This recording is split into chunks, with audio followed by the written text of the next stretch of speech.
ఉండే వాళ్ళని కూడా అందరిని పిలిచి అవసరమైన మేరకు ఒక చర్చను ఒక మంచి వాతావరణంలో చర్చించి తెలంగాణ మిగతా రాష్ట్రాలకు దేశానికి ఆదర్శంగా ఉండే విధంగా చట్టసభల్ని నిర్వహిద్దాం. సభానాయకుడిగా నేను మాటిస్తున్నా, మా వాళ్ళందరి తరఫున ఏ చిన్న గందరగోళం లేకుండా ఎవరి గౌరవానికి భంగం కలగకుండా సభను నిర్వహించే బాధ్యత నాది. ఎవరిని కూడా పల్లెత్తు మాట అనవసరంగా మాట్లాడకుండా పక్క చట్ట పరిధిలో చట్టసభల్ని నిర్వహించే బాధ్యత నాది. నేను తీసుకుంటా. సభ జరిగినంతసేపు ఒక్క క్షణం కూడా పక్కకు కూర్చొని సభలో ప్రశాంతమైన వాతావరణంలో అర్థవంతమైన చర్చలకు మేము వేదిక ఏర్పాటు చేస్తాము. చంద్రశేఖరరావు గారు మీరు రండి, ఎక్స్పర్ట్స్ను పిలుద్దాము, తెలంగాణ స్టేక్ హోల్డర్స్ను పిలుద్దాము, ప్రభుత్వం వైపు నుంచి మా ఆలోచన మా పాలసీ డాక్యుమెంట్ మేము ముందర పెడతాము. మా పాలసీ డాక్యుమెంట్లో ఏమైనా లోపం ఉన్నా లేకపోతే ఏమైనా సవరించేది ఉంటే కూడా మేము ఓపెన్ మైండ్తో ఉన్నాము.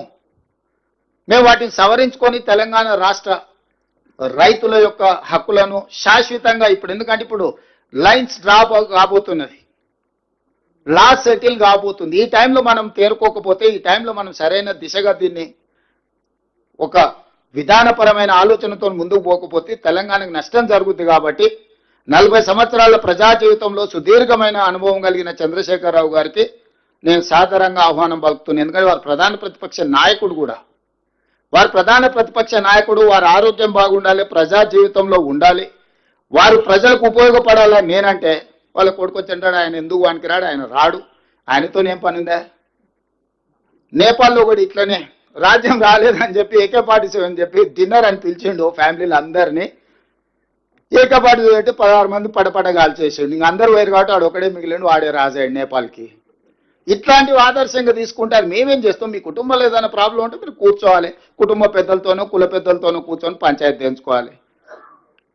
తమ్ముడి చెల్లెలకు పంచాయతీ ఉంటే, బావబామర్దులకు పంచాయతీ ఉంటే ఎవరినో ఒకరిని కుల పెద్దనో కుటుంబ పెద్దనో పిలుచుకొని పంచాయతీలు తెంచుకోవాలి. కానీ ఈ వీధి భాగత్వాలనే ఓ దిక్కు బావ, ఓ దిక్కు బామర్ది, ఇంకో దిక్కు చెల్లె, ఈయన గల్లీలంట ఆమె ఢిల్లీలంట.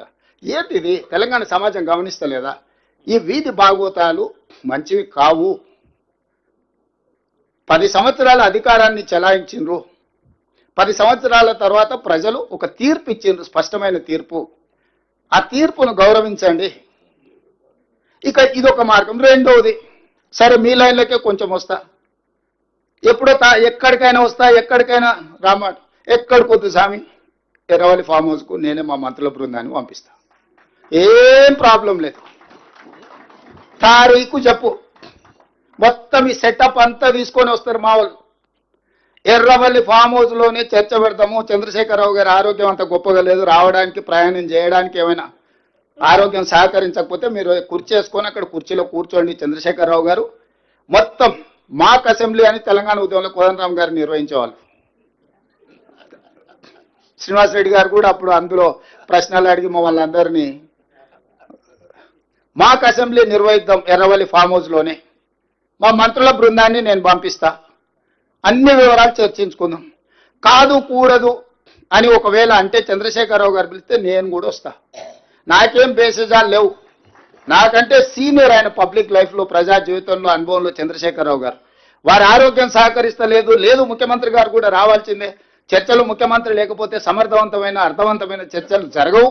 ముఖ్యమంత్రి కూడా ఈ చర్చలు పాల్గొనాలి అని చంద్రశేఖరరావు గారు కోరుకుంటే ఎర్రవల్లి ఫామ్ హౌస్లో జరగబోయే ప్రజాప్రతినిధుల సమావేశానికి నేను కూడా వస్తాను.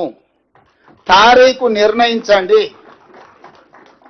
క్లబ్బులు పబ్బులు అంటేనే మాకు కొంచెం ఇబ్బంది, మేము వాటికి దూరం మొదటి నుంచి. ఇప్పుడు కాదు, చదువుకునేటప్పటి నుంచి కూడా క్లబ్బులకు పబ్బులకు దూరము. ఈ తెలంగాణ వచ్చినప్పటి నుంచి వాటి మీద ఎన్నో బైక్ ఛాలెంజ్లు చేసినాం. గంజాయితీ డ్రగ్స్కు వ్యతిరేకంగా ఎన్నో నిర్ణయాలు తీసుకున్నాం. ఈగలని ఈ డ్రగ్స్ను నియంత్రించడానికి, గంజాయిని నియంత్రించడానికి, గంజాయి బ్యాచ్లను అణచివేయడానికి ఒక ఒక ఒక స్ట్రాంగ్ ఆర్గనైజేషన్ ఎస్టాబ్లిష్ చేసినాము.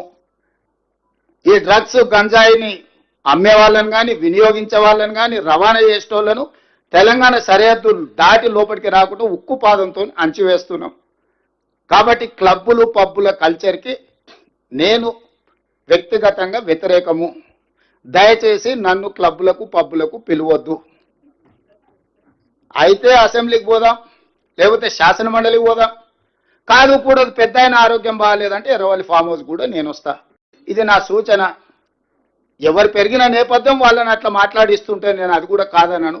నేను ఊర్లో వ్యవసాయ కుటుంబంలో పెరిగి పొద్దున్నే అన్నం తిని బయలుదేరే అలవాటు. ఈరోజు కూడా పొద్దుగాల 8కి బయలుదేరిన అన్నం తిని బయలుదేరుతాను. మళ్ళీ రాత్రి ఇంటికి వచ్చే వరకు అన్నా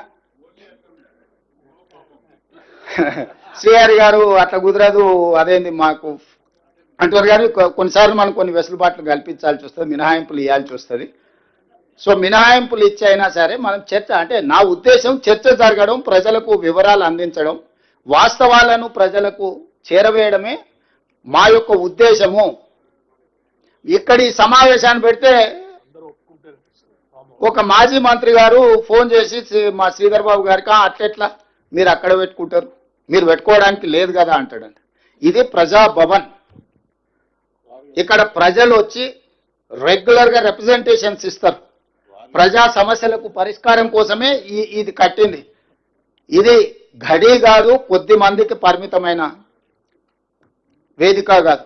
ప్రజలు ఎవరైనా బాజాప్తా రావచ్చు, చెప్పుకోవచ్చు, ధర్మగంట కొట్టవచ్చు. ఇక్కడ ధర్మగంట కొడితే ప్రభుత్వం పలుకుతుంది, వాటిని పరిష్కరిస్తుందని. ధర్మగంట కొట్టడానికి రాజులు ఉన్నప్పుడు, రాజ్యాలు ఉన్నప్పుడు కూడా ధర్మగంట ఉండేది. పౌరులు వచ్చి ఆ గంట కొడితే ఏంది నీ సమస్య అని వినడానికి వేదిక ఉండేది. రాజరికంలో కూడా ధర్మగంట ఉండేది. అలాంటిది మీరు ధర్నా చౌక్ బంద్ చేస్తారు, ధర్మగంట బంద్ చేస్తారు, వీటిలల్లో గద్దరన్న లాంటి వాళ్ళకు ప్రవేశము నిషేధిస్తారు. వీటన్నిటిని బార్లా తెరిచి ప్రజలందరూ మేము ఆహ్వానించి ప్రభుత్వం అధికారులు